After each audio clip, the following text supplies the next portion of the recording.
In this video, we are going to learn about the zero conditional.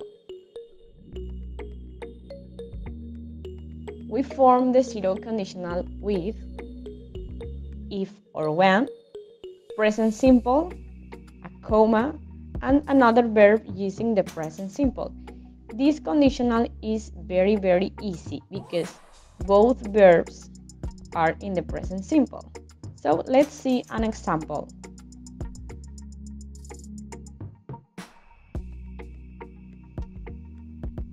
If babies are hungry, they cry. So let's see that we always use the same structure. If or when, a verb using the present simple, in this case is the verb to be, a comma, and in the other part of the sentence, behind the comma, another verb using the present simple, in this case, cry.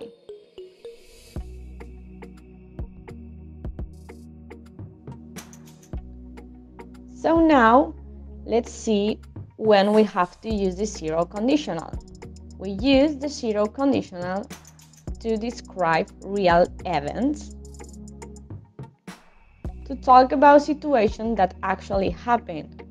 It means they have to be 100% true. And also to talk about scientific facts. So, now we are going to see an example of each case. Let's go.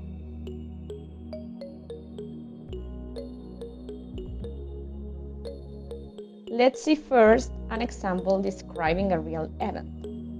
So, when we cut down trees, we destroy animals' environments. It means the place where the animals live, as you know. So, cuando talamos árboles, destruimos el entorno de los animales. As you can see, we have the same structure.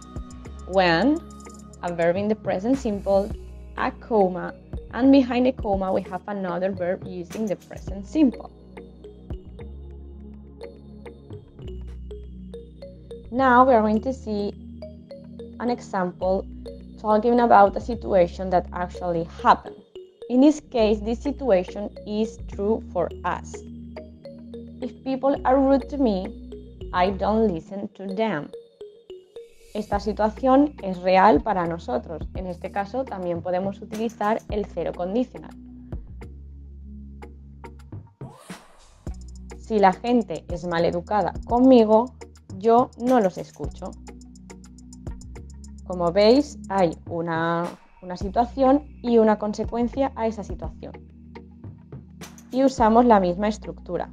If, un verbo en presente simple, una coma y detrás de la coma otro verbo en presente simple.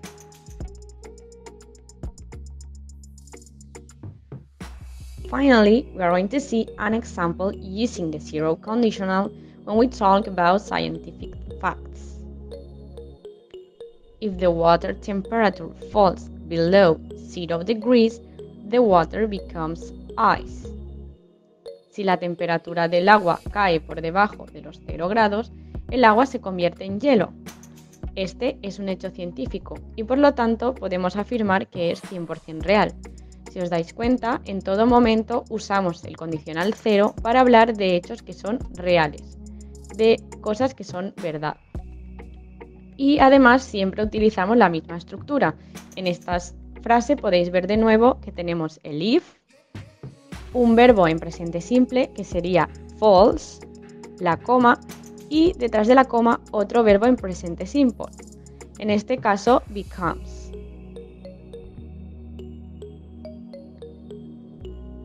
Now you can practice if you learn everything about the zero conditional with these questions. So, good luck and try your best.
Aquí os dejamos un pequeño resumen sobre cuándo usar el condicional cero y además algunos ejemplos más utilizándolo. Recordad que la estructura puede ser intercambiable, es decir, mientras usemos en una parte de la coma un verbo en present simple y en otra el if más present simple, da igual si el if y el present simple van en la primera parte o en la segunda de la frase, siempre y cuando se divida por una coma y en ambas partes haya un present simple y en una de las dos el if o el when.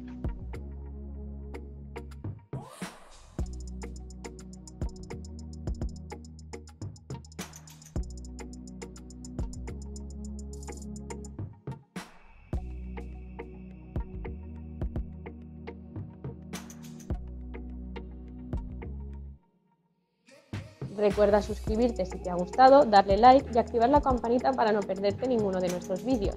También puedes encontrarnos en Instagram, Facebook y Twitter.